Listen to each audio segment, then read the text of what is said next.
Welcome to a new edition of the Neon Jazz interview series with jazz guitarist Rale Micic. On his 2021 CD, Only Love Will Stay, he opened up about this brand new project, aptly titled During a Pandemic. Along with this pandemic world we've been living through, we cover the struggle and the hope and things in between. Enjoy. How you holding up? All right, not bad, thanks. Well, you got new music out, so that must make things a little bit better. Sure. Yeah. It definitely does, yeah.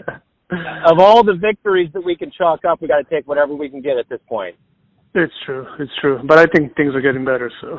What a great way to start everything off. Hey, man, thanks for taking a minute out. I was very happy to see a new CD come out and do a little rendezvous with you here, so I appreciate it. Thanks for having me. Yeah. You bet. So let's go ahead and start off your brand new album, Only Love Will Stay, and as if ever that was probably an epitaph for this modern day and era that we live in now. Yes, the title came, Only Love Will Stay. The title came actually, during last year there was no performance.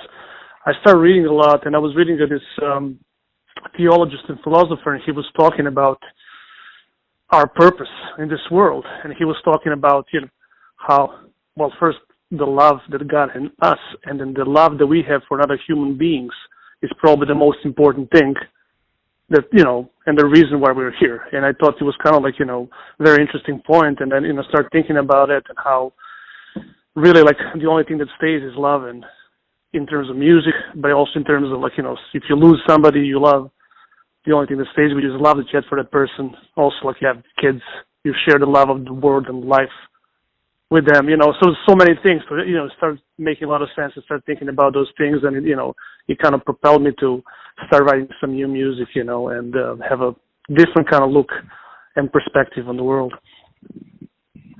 So, before we get to the actual artistic part of the album, I want to ask, this was a time, as you said, reading books and kind of being self-introspective.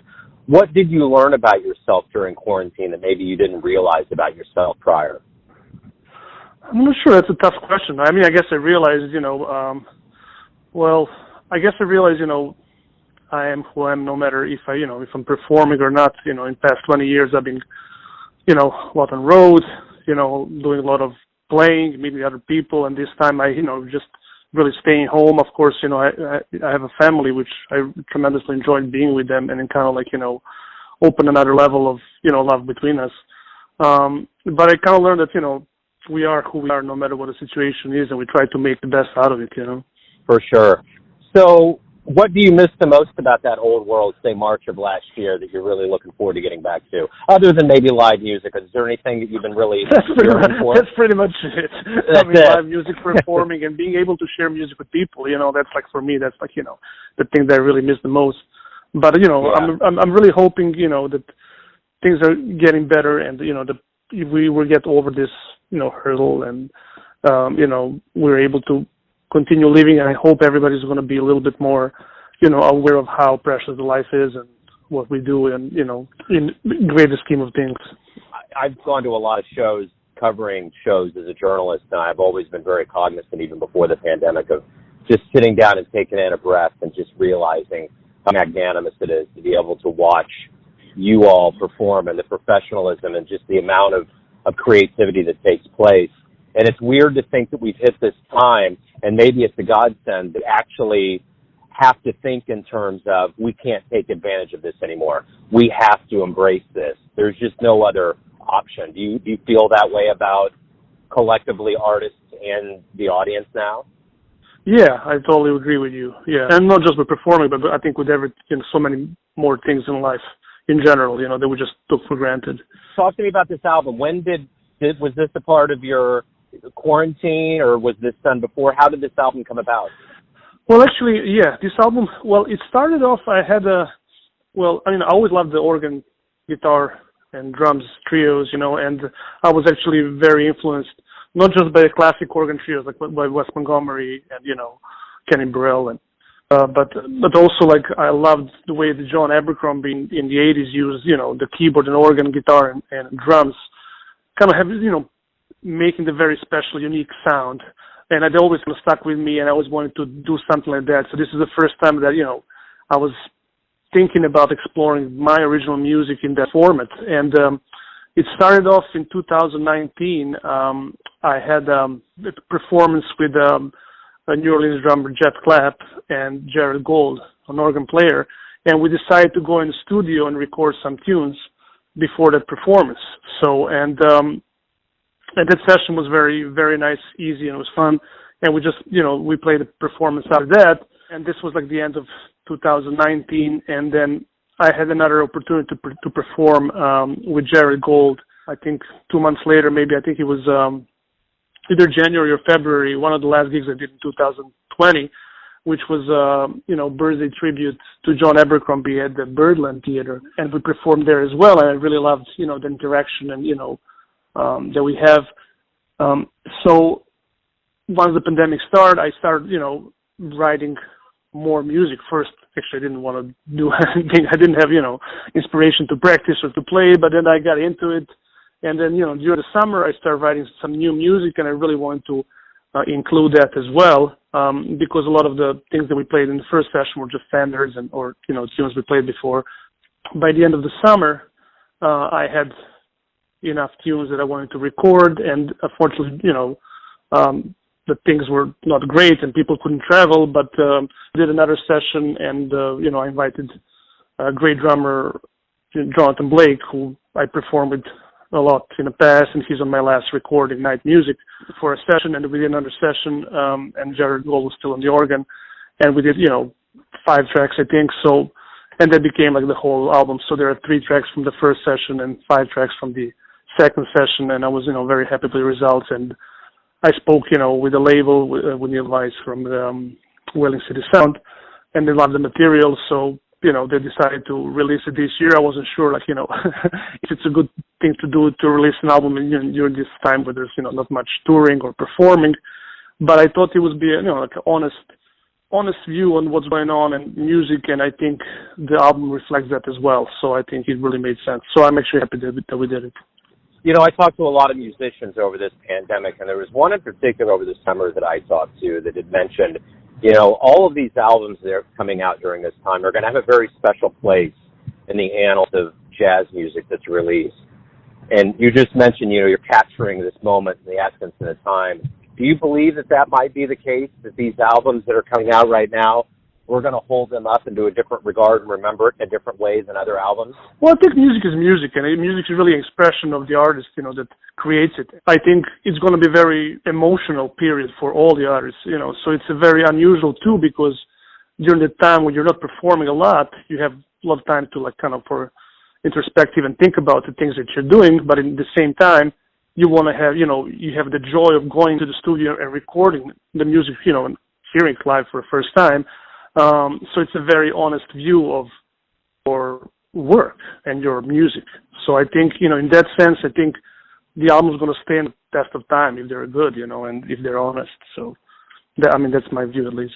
I guess the other thing, too, is did you hold off on this album releasing it now, or are you happy that, because it seemed like, last year when this all began, people didn't know this was going to turn into what it turned into, and they released the albums, and they're like, man, I can't tour now. But now it's gotten to a point where this is almost the only way, realistically, that you have a direct line to the listener. Was this something that you were cognizant of as you went into this and releasing it? Well, I was thinking about it, the material wasn't ready last year. As I said, I started writing it last year, some of it at least.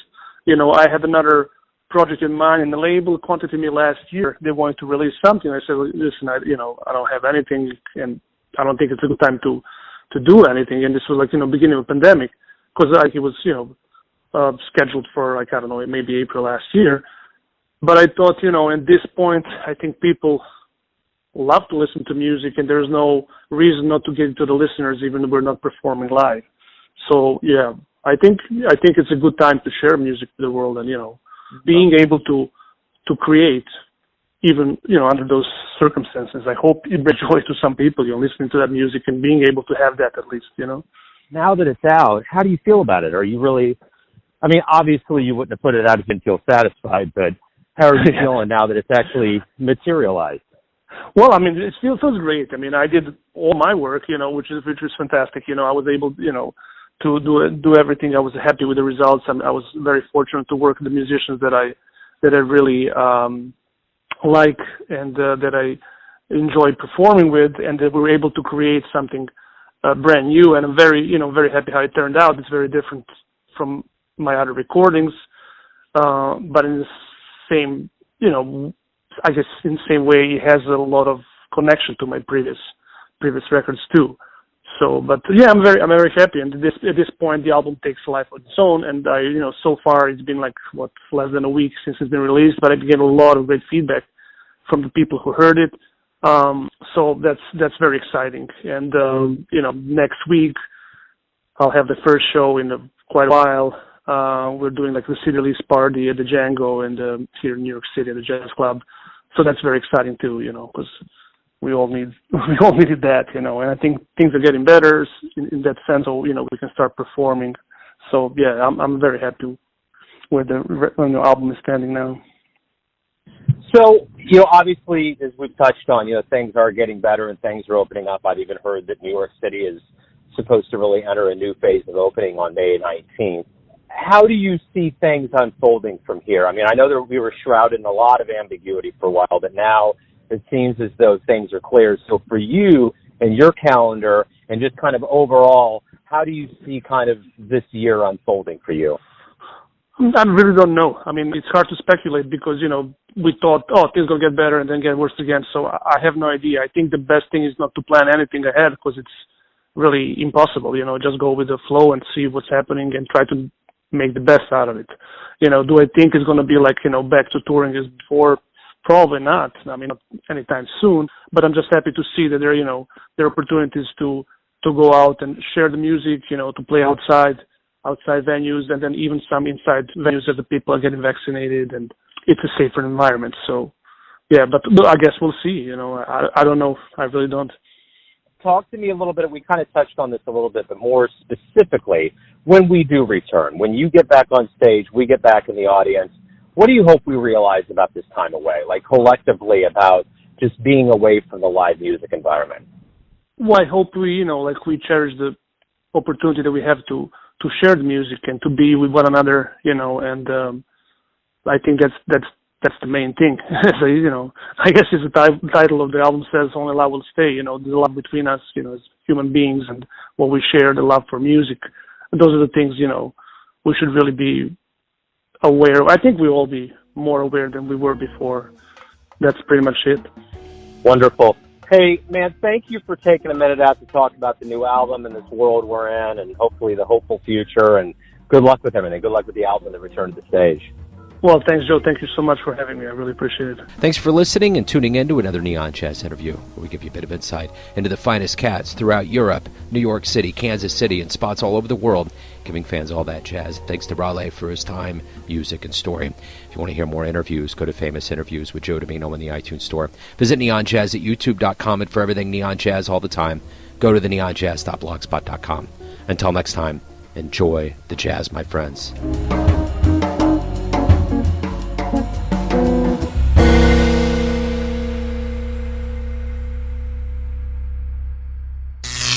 Neon Jazz.